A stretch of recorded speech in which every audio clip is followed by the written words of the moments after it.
সন্তান সন্তান আল্লাহর দেয়া একটি নিয়ামত। দুনিয়ার বুকে আল্লাহ তাআলার অগণিত নিয়ামতের মধ্যে বাবা মার জন্য অন্যতম নিয়ামত সন্তানাদি। জীবন মৃত্যু ও মানুষের সন্তানাদি দানের মহান মালিক হচ্ছে আল্লাহ তাআলা। দুনিয়ায় অনেক মানুষ আছে যাদের ধন সম্পদের কোনো অভাব নেই, কিন্তু আল্লাহ তাআলা কোনো সন্তানাদি দেননি। আবার অনেকেই আছে দিন আনে দিন খায়, মহান আল্লাহ তাআলা তাদের ঘর আলো করে সন্তানাদি দিয়েছেন। সবই আল্লাহর ইচ্ছা, এখানে কারো কোনো হাত নেই। পবিত্র কোরআনে সূরা কাহফের ৪৬ নম্বর আয়াতে মহান আল্লাহ তাআলা বলেছেন, ধন, ঐশ্বর্য ও সন্তানাদি পার্থিব জীবনের অলঙ্কার। কোরআনুল কারিমে অন্যতম ইরশাদ হচ্ছে, নবমণ্ডল ও ভূমণ্ডলের রাজত্ব একমাত্র আল্লাহ তাআলা। তিনি যাকে ইচ্ছা সৃষ্টি করেন, যাকে ইচ্ছা কন্যা সন্তান এবং যাকে ইচ্ছা পুত্র সন্তান দান করেন।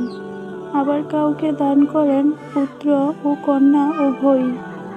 আবার যাকে ইচ্ছা বন্ধ্যা করে দেন। এজন্য বাবা মার জন্য বলা হয় সন্তানাদিকে আল্লাহর পক্ষ হতে শ্রেষ্ঠ উপহার। সেই সন্তানাদি লাভের পর বাবা মার জন্য বেশ কিছু দায়িত্ব রয়েছে। সন্তানদের সুশিক্ষিত করা এবং তাদেরকে সৎ পথে পরিচালিত করা বাবা মার অন্যতম নৈতিক দায়িত্ব। সন্তান দুই ধরনের হয়, প্রথমত সুসন্তান আর দ্বিতীয়ত কুসন্তান। সুসন্তান বাবা মার জন্য দুনিয়া ও আখিরাতের বার্তাবাহী, আর কুসন্তান বাবা মার জন্য অভিশাপ। কারণ কুসন্তানের জন্য বাবা মাকে দুনিয়াতে অপমানিত হওয়ার পাশাপাশি হাশরের ময়দানে আল্লাহর দরবারে আসামি হিসেবে দাঁড়াতে হবে। সুসন্তানকে ইসলামিক ভাষায় নেক সন্তান বলা হয়। নেককার সন্তান দুনিয়ার জন্য বরকতময়।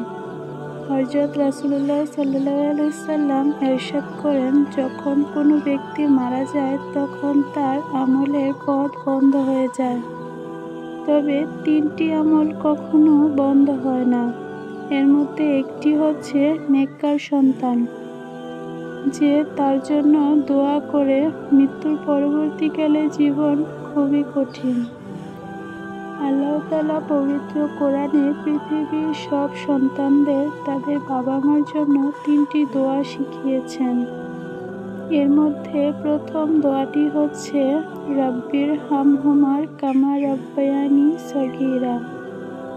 আর দ্বিতীয় দোয়াটি হচ্ছে, রব্বানা গফিরলি ওয়ালিওয়ালিদাইয়া ওয়ালিল মুমিনিনা ইয়াওমা ইয়াকুমুল হিসাব। এই দোয়াগুলো সব সন্তানদের পড়া উচিত তাদের বাবা মার জন্য।